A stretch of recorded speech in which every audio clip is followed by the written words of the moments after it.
If you're looking for something a little unique and yet eerily timely, you may want to check out Station 11 on HBO Max. It's a sci-fi dramatic mystery, but is it worth the ride?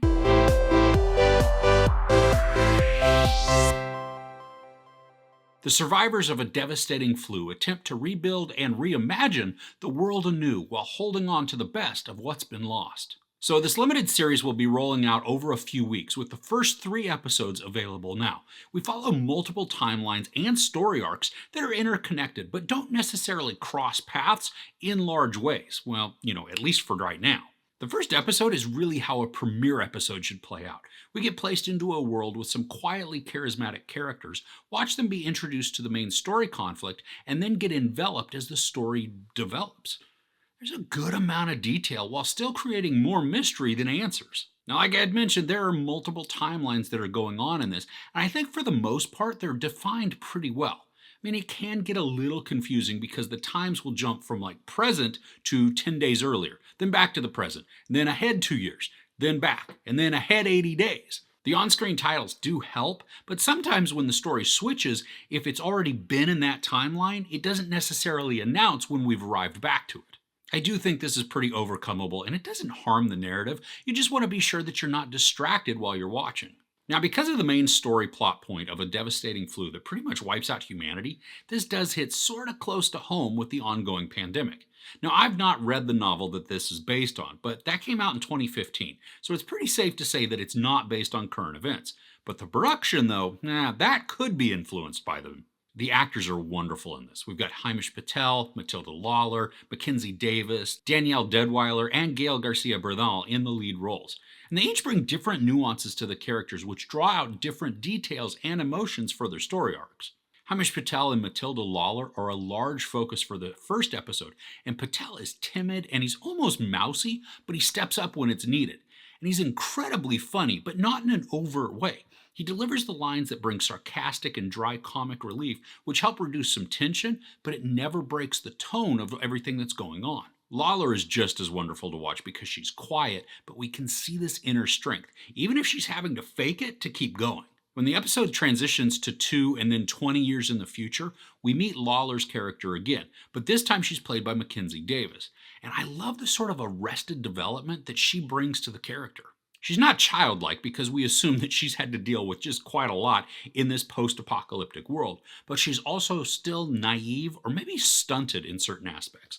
The bottom line is that she crafts a convincing character who has seen and done way too much for her age, but also never grew up in certain aspects of her personality. The second episode gives us a good look at the current time, so it's, kind of about 22 years in the future from when the story first began. And I love seeing how it's kind of a bleak future, but there's still quite a bit of joy and hope. We're not talking Cormac McCarthy's The Road here. People laugh and they sing and they travel about pretty much without the worry of being eaten. The third episode follows Danielle Deadwyler and Gail Garcia Bernal's story, and I'm really intrigued at what Deadwyler's character has to do with everything. We see in episode 1 that she gives Bernal a graphic novel that she wrote. It's called Station 11, and it even has some dialogue in it that we hear repeated by characters as the episodes go along. And we even get some imagery that ties in with the graphic novel, so it's raising some questions and then creating some theories in my mind as to what is happening and where the show is going to lead us. I gotta say though that I love that I only have just the basic, smallest of theories formed. The mystery is kept so close to the chest, but it's intriguing that I can't wait to watch the rest of the series. I enjoy the dialogue because it's witty at points, but it's also intelligent. This doesn't just spoon feed the audience into every meaning. I love that we have to be present in the storytelling to catch nuances that point to larger ideas and then possible clues. And then at the very least, we're getting a small glimpse of some intriguing character journeys where we get to learn about their motivations, desires, hopes, and their fears. Station 11 is being released weekly, but I love that they're grouping episodes so that it's not going to take forever to release.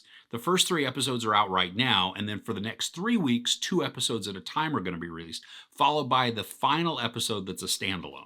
And so far, the episodes are about 45-ish minutes, so it's not too large of a time commitment. But I do think if you're into patient sci-fi mysteries, that first episode, it's really going to hook you. The set designs and the cinematography are also really well crafted as it just builds out this post apocalyptic world for us, where we either have like just extreme weather or just beautiful sun and just open landscapes where we can just see our characters kind of just go along, be unhindered by everything that's around them.